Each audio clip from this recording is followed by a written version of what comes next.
Well, a bill introduced in the Nebraska Legislature today would make the Medical Cannabis Commission an elected office. Omaha Senator John Kavanaugh introduced LB 934 today.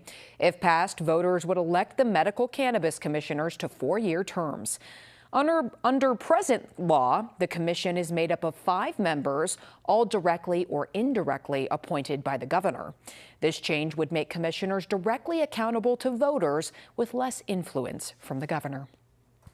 Medical cannabis advocates have grown increasingly frustrated with the commission in recent months. Late last year, the commission introduced a restrictive set of rules on how the state's medical cannabis system will operate. Under the rules, smoking or vaping cannabis is illegal.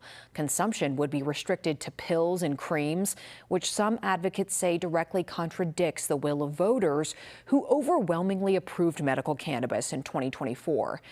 The start of the state's program still seems a ways off. To date, the commission has only awarded 2 of 4 licenses to grow cannabis in the state.